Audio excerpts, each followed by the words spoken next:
To understand the 7 last plagues, we first need to understand the plagues which fell in Egypt. 1 Corinthians 10:11 says, "What happened to the Egyptians is an example for those who live in the last days. The Egyptians oppressed God's people and would not allow them to go free and worship the true God.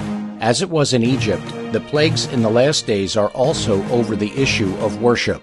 The Israelites were protected from the plagues. Likewise, God's people in the last days are protected through the plagues, and afterwards Jesus delivers them. The first plague, found in Revelation 16:2, inflicts sores on the body from head to toe. Those who promote the church-state union and enforce the mark of the beast say, "Unless you accept the mark of the beast, we're going to physically afflict you." The first plague says to them, "You can't deliver on your promise because your people have sores from head to toe." The first plague says, "In Jesus is our physical security. It's not in popes, governments, or church leaders." Under the second plague in Revelation 16:3, the sea turns to blood. When this happens, it destroys the world's economy. But those who enforce the mark of the beast say, "You better take the mark of the beast or you won't be able to buy or sell." The second plague says to them, "You promised economic security, but the entire world is now in chaos." The second plague says, "In Jesus is our economic security." The third plague in Revelation 16:4-7 turns the rivers and life-sustaining drinking water into blood. The enforcers of the mark of the beast say, "If you want to live, you have to have the mark." But they can't protect their people. The third plague says, "In Jesus is our life. All life is in Christ." While the wicked receive blood to drink, God's people will have water. Just look at Isaiah 33:16.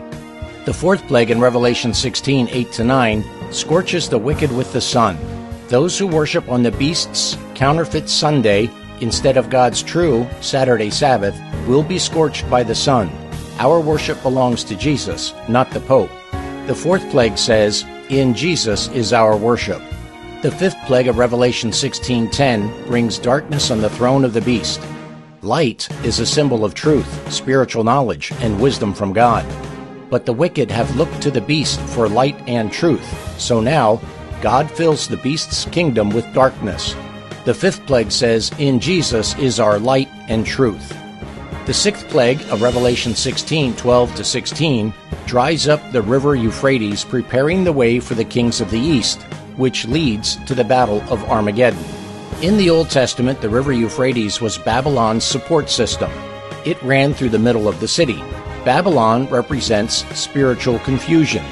In Revelation, we have spiritual Babylon, which represents a church-state union of confusion. Revelation 17:15 tells us water is a symbol for multitudes of people. Now, after all these plagues have fallen on the multitudes that follow the beast, they begin to say, "Wait a minute. These religious leaders who told us they would save us have no power over the plagues." So the followers of the beast are confused and withdraw their support. This is the drying up of the river Euphrates.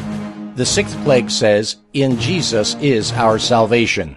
Just as Cyrus, the king of the east, delivered God's people from literal Babylon when the river Euphrates dried up, so Jesus Christ, our King of the east, will deliver us after the wicked withdraw their support from spiritual Babylon.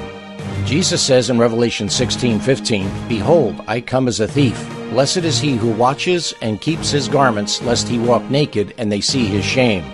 This proves that God's people will be on earth during the plagues. It makes no sense for the Bible to say Jesus comes as a thief to deliver his people after the sixth plague, if he already came as a thief before the plagues began. In addition, Psalms 91:5-10 says, "With your eyes shall you look and see the reward of the wicked."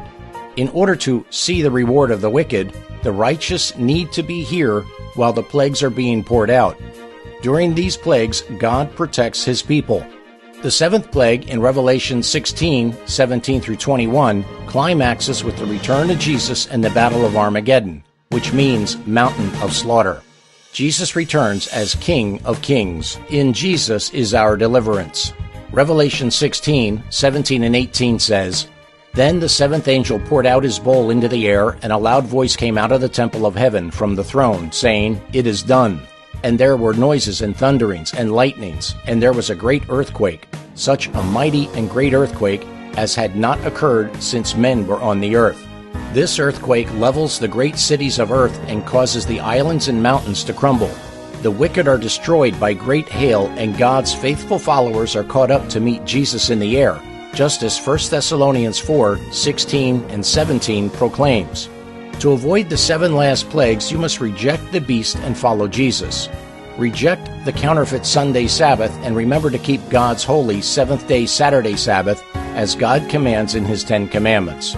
Follow us on Facebook at facebook.com/Sapphire Throne Media and visit our website at www.stmedia.co.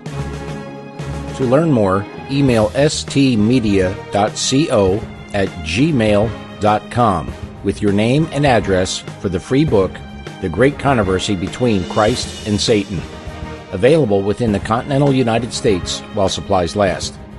Outside the continental U.S., we'll send you the book in PDF format. So please email us today with your name and address, and we'll send you this free book, The Great Controversy, Past, Present, and Future.